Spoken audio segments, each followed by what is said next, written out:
Antenne Réunion et la ville de Saint-Joseph vous présentent C'est Saint-Jo. Bonjour, au sommaire de votre C'est Saint-Jo, la labellisation par le recteur des établissements scolaires accueillant des sportifs de haut niveau au collège Achille Grondin et la journée intergénérationnelle qui a eu lieu sous la halle François Mitterrand pendant la semaine bleue. C'est maintenant C'est Saint-Jo. C'est le collège Achille Grondin de Saint-Joseph qui a été choisi pour la remise des labels d'accueil des sportifs de haut niveau dans 10 établissements scolaires de l'île. À cette occasion, on écoute Monsieur Marimoutou, le recteur de l'Académie de la Réunion. Le partenariat que l'Éducation nationale a avec la mairie de Saint-Joseph concernant l'éducation est, à mon sens, quelque chose d'exemplaire. J'aimerais l'avoir dans l'ensemble des communes de l'île. La réputation du pôle lutte de Saint-Joseph a dépassé l'île puisque deux jeunes viennent, l'un de Vitrolles et l'autre de Lyon, pour suivre leurs études et s'entraîner à Saint-Joseph. L'encadrement a évidemment toute son importance. Samuel Dijoux vient de valider ses premiers diplômes d'entraîneur et fait partie du pôle élite. Ça vient petit à petit avec JP et les autres, je regarde, j'apprends et je suis sur le terrain. Je prépare les championnats de France, je prépare une compète à Besançon dans pas longtemps. J'ai aussi un gros tournoi de Paris. La lutte a intégré dès le départ l'école municipale des sports. C'est Loïc Payette le référent. Il revient sur 6 années de pratique. J'ai vu la structure grandir au fur et à mesure depuis ces 6 dernières années. Donc ça a pris de l'ampleur. On voit que la structure elle accueille des jeunes de toute l'île.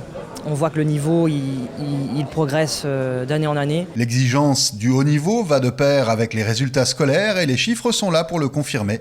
Les notes sont souvent supérieures aux moyennes reconnues.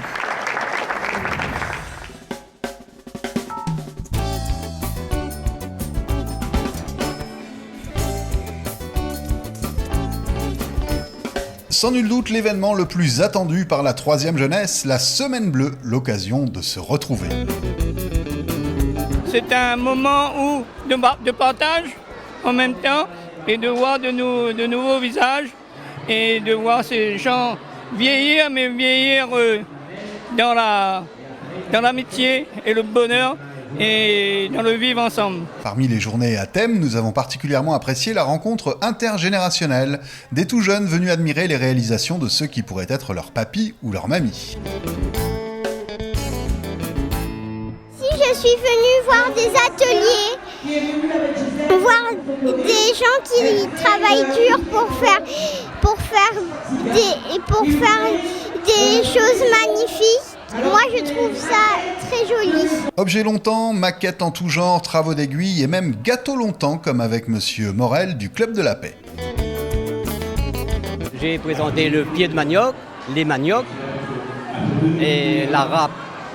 C'est une râpe des années 50. Parmi les surprises offertes aux personnes présentes, un concert proposé par des collégiens venus de Vincent d'Eau, qui fut très apprécié et donc très applaudi.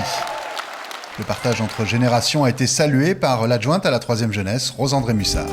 On a pu montrer aussi aux élèves des écoles élémentaires qui sont venus assez nombreux et qui nous ont fait un très très grand plaisir de les recevoir aujourd'hui. Une semaine bleue bien remplie et les adhérents des 13 clubs de la ville continueront les festivités pendant les rencontres hebdomadaires qui leur sont proposées tout au long de l'année. Rendez-vous en fin de semaine pour Marmailand au gymnase de Vincent d'Eau. En plus des attractions, structures gonflables, spectacles de magiciens, de clowns, concert d'Emmanuel Ivara le samedi à 17h45 et Karen et Sonji à la même heure le dimanche cette fois. Bonne semaine et à bientôt pour C'est Saint-Jo.